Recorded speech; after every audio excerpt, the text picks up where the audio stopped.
All right. Hello, everyone. There we go. Yay. Oh, the technology is working today. Yay. Hope everyone's doing well. My technology is super slow today. I think it's because it's raining. For those of you who don't know me, I'm Jenny Ponzurek. I live in Southern California, and anyone who lives in California, we don't know what to do when it rains, right? Water comes down from the sky. We're really very confused about all of it. So it's been, just feel like everything's slower. All right. So today we are going to talk about 3 tips for evaluating when we're looking at intellectual disabilities. As I mentioned, my name is Jenny Ponzurek. I'm a school psychologist, have been working in the field of school psychology for over 20 years. Been working in Southern California. I'm also the founder of the Prepared School Psychologist community, a place that I created for school psychologists to be able to come to and get resources and different ways to get their questions answered and different ways to get support. And today I wanted to talk about intellectual disabilities. If you haven't seen any of my lives, make sure you're subscribed to my newsletter. We always tell you when we have done one, and we've done some different tips for some different areas of eligibility. And during this today, we're going to focus in on this. So let's go ahead. There we go.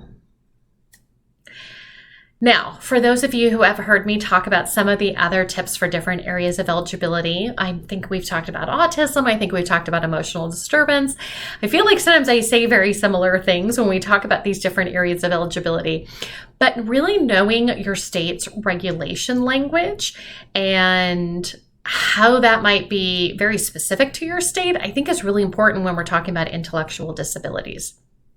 So for those of you who are big fans of the Essentials series, there's an Essentials book about intellectual disabilities, and I love that book. There's so many great things. It's a pretty small Essentials book, but it's packed with really amazing information in there. And one of the things that they talked about in the book was the fact that different states have some slightly different language when we talk about intellectual disabilities. Now, a lot of times what that language is really a little bit different about is about the adaptive functioning. So we know that we have to, I might butcher it, let's see if I can get it off the top of my head, significantly sub-average general intellectual abilities. And then I will say, I practice in California, it says deficits in adaptive functioning. Okay, it doesn't say the same exact wording. It doesn't say significantly sub-average adaptive functioning. It just says deficits. And now I know a lot of times when I talk to psychologists in the field, some interesting things happen sometimes with our adaptive scores, right? Whether we're getting input from parents or from teachers, and sometimes we might see some ratings that are maybe not as significantly low as our cognitive scores. And a lot of times people are like, do they have to be below 70 like we are usually looking at, for our cognitive skills? And that's not what the language says in California. That might be some slightly different language in different states, right? It's always so interesting. I was talking to a psychologist the other day, and I was mentioning something about other states' regulation language. And they were surprised, like I was the first time I heard about it, that not every state interprets, right? Their regulation language isn't exactly the same, right? There's some slight differences. Kind of interesting. So I think one of the things to really understand is exactly what does the language say? Right? Because deficits in adaptive functioning mean something different to me than significantly sub-average, right? Significantly sub-average, most of the time we think of that as like a standard score of about 70 or below, right? A little bit of confidence interval on that side. Might be interpreting adaptive skills a little bit differently there, right? So speaking of adaptive rating scales, let's just talk about some of the things that come up when we're getting information from different respondents to give us information about these possible deficits in adaptive skills. Because one of the things that I've definitely noticed is the perspective of the person who is filling out these super long forms can really alter things a little bit. So what do I mean by that? Sometimes when I'm working with my special education teachers and I'm begging them to please fill out this super long adaptive reading skill for me, one of the things that I find sometimes is that depending on their classroom makeup, depending on some of the typical behaviors of their students within their classroom, sometimes my special ed teachers might have a different perspective about what is typical versus atypical. And especially when we give people multiple rating scales to fill out at the same time, right? We're like, could you fill out the BASC? Maybe an ABAS. Oh, I'd love to throw in something about autism. Let's throw in an ASRS on top of that, right? It's interesting because especially when we look at some of the adaptive rating scales, like I'm probably most comfortable with the ABAS, and the language on what's a 0, 1, 2, 3 is different than the language for never, sometimes, always, often, very often, whatever the language is on like the BASC. So sometimes when we have teachers who are doing a really great job and they're filling out all these forms for us and they're getting them done really quickly, they might not be reading the exact explanation of how we score, like how do we rate, right? That when we're talking about a 3 on the ABAS, that means that student number 1 has the skill, but does it pretty much every single time they need to be doing it, right? On their own, right? A little bit differently than being able to do something independently, being able to do something sometimes, being able to do something with the entire class. I always think about, I remember talking to a teacher once because she had indicated that the student was able to go to the library, right? The school library on their own, independently. And they're like, yeah, we go to the school library like every single week. And I was like, has this student ever walked over to that library by themselves? And she was like, well, no, like the student doesn't go anywhere on the campus by themselves, right? There was reasons why there was always an adult with them. And I said, so do we even know the student knows how to get to the library? Or is the student just following the people in front of them, right? Some different perspectives on things, right? So I think it's one of the things, sometimes when we get back rating scales, especially if we've not had that opportunity to really talk about, a lot of times I'll highlight the directions if I'm going to hand it to them. But so many times I'm sending out, the links for someone to fill it out online. I'm not able to take my highlighter out and be like, don't forget to read these directions here. But when we're talking about these adaptive rating scales, and in instances where you have a student who has got a lot of low cognitive scores, and then you get these adaptive rating scales that seem kind of high, surprisingly high based on all this other information you know about your student, that's one of the first things I think about, especially in cases where we handed the rating scale or we emailed the rating scale and we didn't do an interview.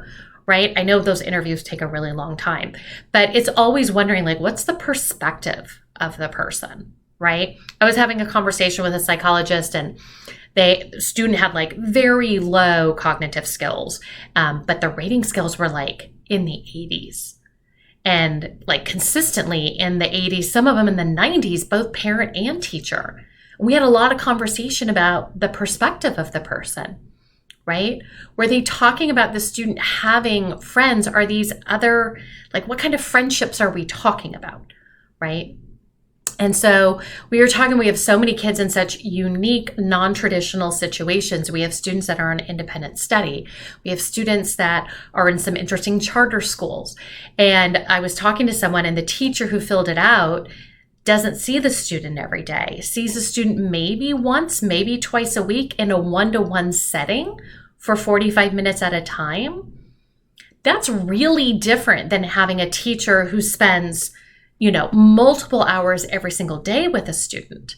And so in those kind of situations, when we've got these really unique kind of scenarios there, we were talking about making sure we understood what the manual said about how much time does this person filling out this form need to like know the student for, right? And it can't just be, they've known them for 4 weeks. Because if you think about it, the way that's usually written is that the teacher knows the kid for 4 weeks, meaning they've had them in their classroom 5 days a week for 4 weeks, right, for some period of time. That's very different than seeing someone for 45 minutes a day, twice a week, right?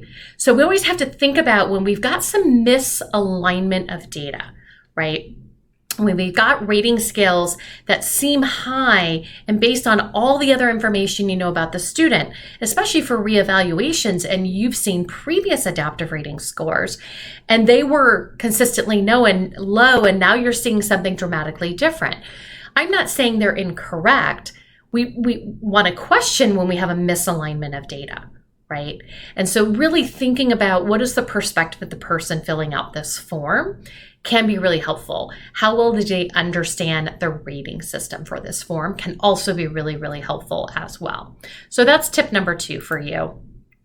Tip number 3, I have to say, when we have questions about intellectual disabilities, especially again, when we got some like misalignment of data, this is one of the questions I've just found myself asking a lot when I'm consulting on cases is like, what did the SLP say in this situation? And I ask that question because typically if we're looking at an intellectual disability, especially in instances where this is like an initial evaluation, a lot of times we have a speech and language pathologist that's part of the assessment team, because if we're thinking the student's intellectually disabled, we're probably seeing a lot of communication difficulties as well. So we've got these different sources of data. And again, when we think about the eligibility criteria, we talk about that, cognitive abilities, and we talk about adaptive skills. But always looking at those multiple sources of data, when we have other assessment team members, I'm always wondering what their results came out as, right? If I'm getting like super low scores and my speech and language pathologist comes back and says all of their scores are average, well, that's kind of odd. That's unexpected, right? Now I want to like delve a little bit deeper and figure out, is there something else going on that can help explain this kind of interesting data that's all over the place, right? Because for a lot of my cases, when we're looking at intellectual disability, I'm not saying they all have to be exactly in the same range, every single score, but a lot of times my SLP's data looks very consistent with my data. So again, always trying to look at when we have some questions on the table about ID, whether we're doing that initial evaluation when they're in preschool, sometimes we're looking at them for transitional kindergarten or kindergarten. Sometimes it's early elementary and this question's on the table. And then I'll admit, I've been involved in cases where we've looked at other areas of eligibility and now the kid's in middle school or high school. And a lot of the data has kind of lined up to look like ID as well, but no one's really brought that up. And all of a sudden we have to bring this up for a middle school student the first time we're talking about it, right? There are a lot of different instances. So when I've got multiple assessment team members, I want us to all talk together, right? Kind of share our data to figure out what's going on, right? I easily could have put up here our education specialist for those of you who don't do your own academic assessment, right? In a lot of school districts, it's an ed specialist who's doing the standardized achievement data. Sometimes it's a school psychologist, kind of depends, right? A lot of different things to think about here, right? So those are my 3 tips. Really making sure you understand the regulation language. And if you have questions about the interpretation of that regulation language, definitely bring it up at the next psych meeting in your school district, right? And just be like, can we make sure we're all literally on the same page here, right? Number 2, really think about when you've got that misalignment of that adaptive rating scale information, really just think about, do I feel like it's valid? Do I feel like the perspective of the person was in the right place, that they understood how to fill out the form, all those different things, right? And then if we've got other assessment team members, tip number 3 is really checking in with the rest of our team members as well to see if their additional data kind of helps understand all the information together. All right, so those are my 3 quick tips for you on your Monday. I will let you guys know if this is the first time you've hung out with me on any of these lives. You might have heard me talk about these. We have 5 different eligibility documents. We added a 6th one in about intellectual disabilities. Inside our prepared school site community, we have a different page dedicated to each of the different areas of eligibility. And one of the things that we have been doing this year is we had already had at least one document, if not more, about each area of eligibility. And one of the things that we added this year is we've been slowly adding them one every single month. We call it a riot document. And we all, as school psychologists, I think most of us have been trained on reviewing records and interviewing and observing and testing, right? All of our wonderful things under riot. But a lot of times I have questions from newer school psychologists about, well, what am I supposed to be looking for in the records if we're looking at this area of eligibility?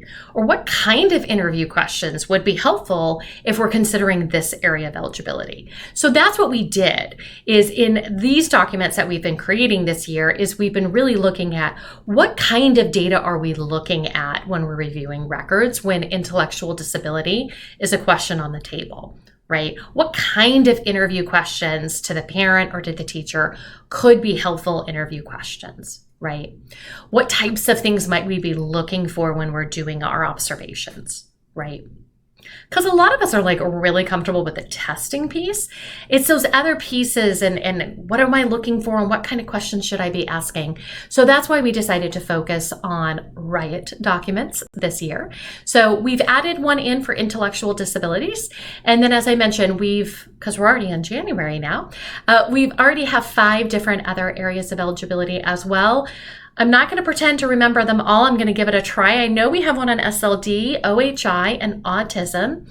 And I think we did one on emotional disturbance. And I'm thinking the last one we did was speech and language impairment. That's what I'm thinking. Okay. So if you guys are interested in that, if you've never taken a look at our prepared school site community, I invite you to try it out. You can check it out on my website, jennyponzurek.com, and see if you find the resources on there helpful. In addition to a page for every area of eligibility, we also have pages dedicated to assessment, report writing, counseling, behavior, habits. We're working on habits this month. We are going and we're doing a book club on the 7 habits of highly effective people. So if you want to check some of those things out, feel free to go ahead and head over to my website and see if any of that could be helpful. All right, I'm going to double check and see if we had any comments here. Oh, thank you for that positive comment. I'm glad this was helpful for you. All right, everyone. I hope everyone's safe. I know we got a lot of interesting weather all across our nation. So wherever you're listening, I hope you are safe, and I will see you all next time. Bye, everyone.